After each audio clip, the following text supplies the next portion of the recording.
running out of time here on the show, and I want to ask you, Kim, one more question, and I got to ask you because I saw you posted it on Twitter, during the playoffs.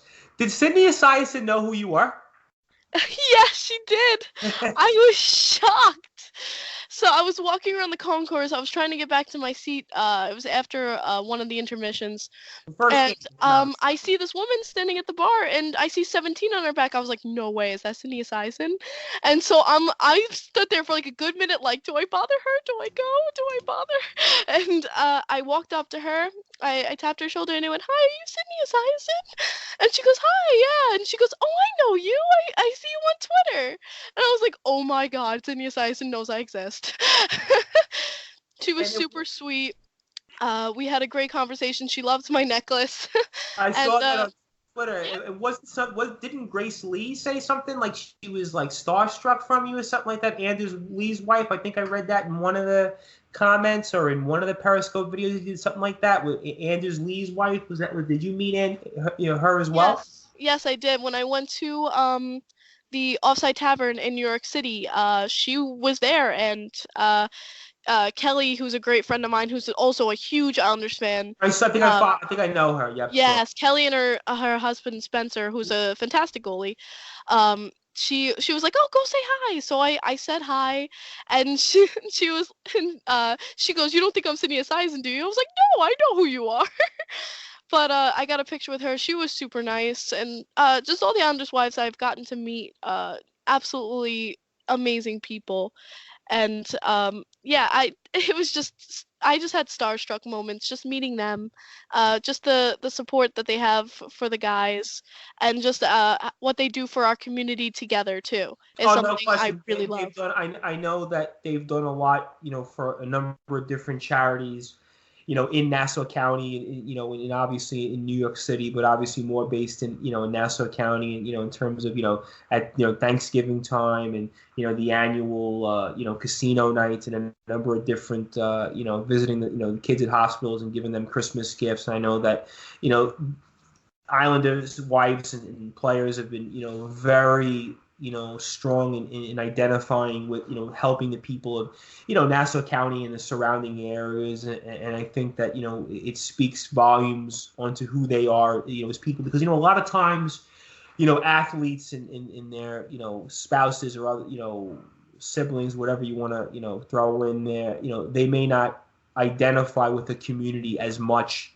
But I tend to feel that the Islanders and their wives and everybody else surrounding them have really been very strong in supporting our communities here in the tri-state area, and it's it makes you want to root for them even more, and it shows you that they're not just spoiled athletes, and you get those stories all the time, but the Islanders definitely have carried themselves in a way that we're all proud to root for them. And that's why, Kim, I always say that this to me was the best Islanders regular season that we've not only had in the last, I think, 35 years, but it's the best regular season in our lifetime, and it was the best team that I've had the pleasure to root for, because all of these players that we had, whether it was Valtteri Filppula, Leo Komarov, Casey Zizekas, what a warrior, Matt Martin's comeback, Leonard, obviously. How about the year, there's so many Islanders that you could run down the line. But I got to ask you one final question before we ask our listeners where they can catch up with you. What was it like when you met Barzal last year? Oh my God. You want to talk about starstruck? My goodness. It was absolutely amazing. I can't even begin to describe the feeling of meeting. I don't know, like, in my opinion, like, such a superstar. Um, Really down to earth guy. I was kind of shocked by that. I don't know. I don't know what to expect. As a person who's very like, I'm very eccentric. I love talking to people. I had Oh, no clearly. words. I had no words when I met him. It was just kind of, I didn't know what to say. I was just kind of like, oh my gosh. And one of my best friends there, and she's an Islanders Toronto Maple Leafs fan. Let that sink in. Uh, Wow. and we both were like kind of speechless in our ways, and she made him laugh because she has Mitch Marner phone case on her phone. So when they took the photo, he goes, "Is that Mitch Marner?" And she was like, "Oh my God, I'm sorry." She's like, "I love you. I'm sorry." But Listen, meeting. she may have to remove that case after July 1st. You know, they're going to have to pay a lot of money to keep Mr. Marner. Who knows? Maybe maybe the offer sheet will come up. He said he'd be open to offer sheets. I don't know if Lou will do it. He's a very traditional guy, but who knows? Maybe that will happen. Well, it's something we're going to talk about that here for sure. After the Stanley Cup, we're going to do a special NHL only show, and we definitely would like to have you back on for that. But Barzal, anything else that you speak? Did you tell Barzal, listen, can you score 50 goals for us this year and get 100 plus points? Anything else you want to share that you spoke with to Barzal? And has he had the barzagel yet? No, I have no idea if he's had the barzagel, but at that time, has anybody here had the barzagel? Brandon, have you been to Bagel Boss yet and had the barzagel? I gotta ask you. You're always driving to Long Island. Well, I mean, I believe the 24-hour Bagel Cafe is sponsored by them, so I technically yes. And they do have, honestly, like them, the one at Hewlett, they do have the Islanders colored bagels. So yeah, I have had a few of them. All right, so what's the review? I like it. I don't mind. I think it's a welcome atmosphere. The staff's nice, the food's good. No complaint whatsoever. And we certainly wish Donald Rosner congratulations on yes. the birth of his daughter. It's very great, great man, and does a lot, for the Islanders as well. And we'll definitely have him on the show. He actually had spoken to me in the past about coming on. So when he's settled into, fatherhood and enjoying himself a little bit more, we'll definitely have him on here.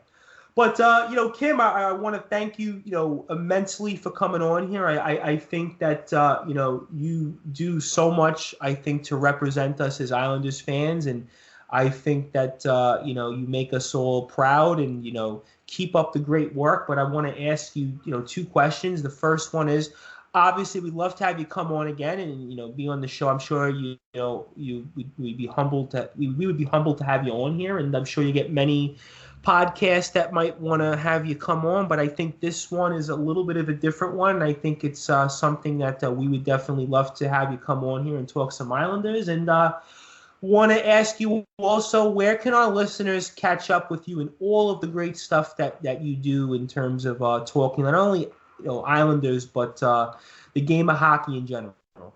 My main platform, if anyone wants to reach out with me, talk to me, really is on Twitter. My Twitter is at IslesGirl3, which is ISLES Girl 3. That's where I mainly talk hockey and Islanders.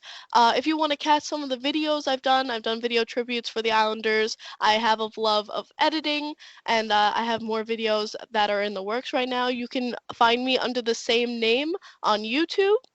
So I do that as well. And if you want to catch my Periscopes, which is a live video app off of Twitter, which you can find on the App Store.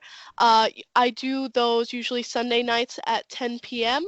And I would love for you guys to drop in, say hello, or just ask me questions on the platform, because that makes it so much fun. I'm looking forward to the next video. I have to say, I definitely, that's how I kind of connected with you here in terms of coming on here.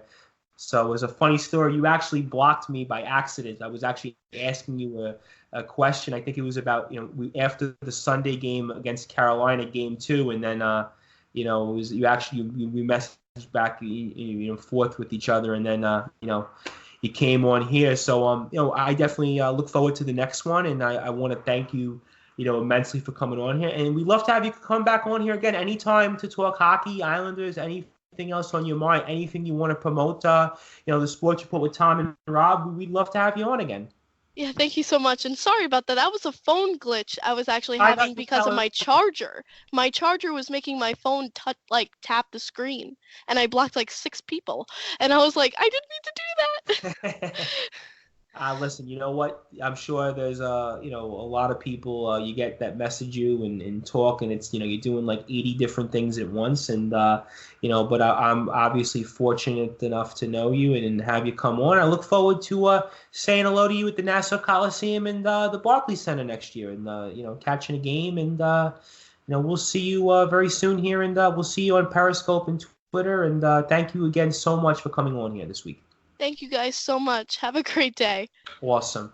All right, here. So that's the aforementioned legendary Isles girl here signing off, and we have a few more minutes left on the show. And Brandon, I want to get some of your final thoughts for our listeners here, and also want to promote Ring Fever next episode. So before we say goodbye this week, I know we were a little longer than usual, but I think the interview with Kim, Isles Girl 3, was an interview that it was one for the ages.